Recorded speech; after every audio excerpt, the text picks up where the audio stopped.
बिस्मिल्लाहिर्रहमानिर्रहीम। अस्सलामुअलैकुम। एक शागिर्द ने अपने उस्ताद से पूछा, उस्ताद जी, ये आखिरत में हिसाब किताब कैसे होगा? उस्ताद ने ज़रा सा तवक्कुफ़ किया, फिर अपनी जगह से उठे और सारे शागिर्दों में कुछ पैसे बांटे। उन्होंने पहले लड़के को 100 रुपये, दूसरे को 75, तीसरे को 60, चौथे को 50, पाँचवें को 25, छठे को 10, सातवें को 5 और जिस लड़के ने सवाल पूछा था उसे फ़कत 1 रुपया दिया। शागिर्द बिलाशुबह उस्ताद की इस हरकत पर दिल गिरफ्तार और मलूल था। उसे अपनी तौहीन महसूस हो रही थी कि उस्ताद ने आखिर उसे सबसे कम तर और कम मुस्तहिक क्यों कर जाना। उस्ताद ने मुस्कुराते हुए सबको देखते हुए कहा, सब लड़कों को छुट्टी। तुम सब लोग जाकर इन पैसों को पूरा पूरा खर्च करो। अब हमारी मुलाकात हफ्ते वाले दिन बस्ती के नानबाई के तंदूर पर होगी। हफ्ते वाले दिन सारे तालिब इल्म नानबाई के तंदूर पर पहुंच गए, जहां उस्ताद पहले से ही मौजूद सबका इंतज़ार कर रहा था।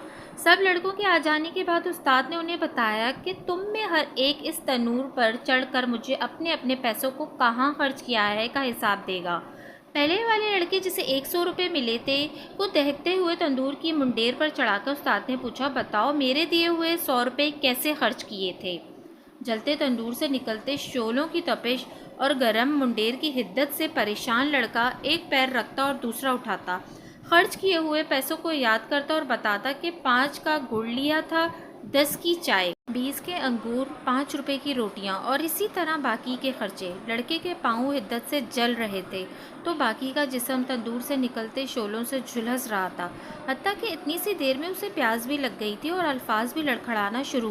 बामुश्किल हिसाब देकर नीचे उतरा। इसके बाद दूसरा लड़का, फिर तीसरा और फिर इसी तरह बाकी लड़के, हत्ता कि उस लड़के की बारी आ पहुंची जिसे 1 रुपया मिला था।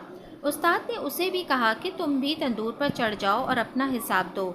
लड़का जल्दी से तंदूर पर चढ़ा, बगैर किसी तवक्कुफ के बोला कि मैंने 1 रुपये के घर के लिए धनिया की गड्डी खरीदी थी और साथ ही मुस्कुराता हुआ नीचे उतरकर उस्ताद के सामने जाकर खड़ा हो गया, जबकि बाकी के लड़के अभी तक निढाल बैठे अपने पैरों पर पानी ठंडा डालकर ठंडा कर रहे थे।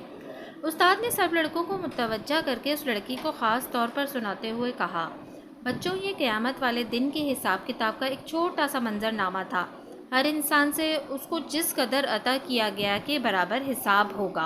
लड़के ने उस्ताद को मोहब्बत से देखते हुए कहा कि आपने जितना कम मुझे दिया उस पर मुझे रश्क और आपकी अता पर प्यार आ रहा है। ताहम अल्लाह तबारक व तआला की मिसाल तो बहुत आला वारफ़े है। अल्लाह तबारक व तआला हमें अपने हिसाब की शिद्दत से बचाए और हमारे साथ माफ़ी और दरगुज़र का वाला मामला फ़रमाए, आमीन। अपनी न्यूज़ फील्ड में पोस्ट कर दें ताकि शायद किसी को एक समझ आ जाए। शुक्रिया, जज़ाकल्लाह। अगर आपको मेरी ये वीडियो पसंद आई है तो प्लीज़ मेरे चैनल को सब्सक्राइब करना ना भूलिएगा।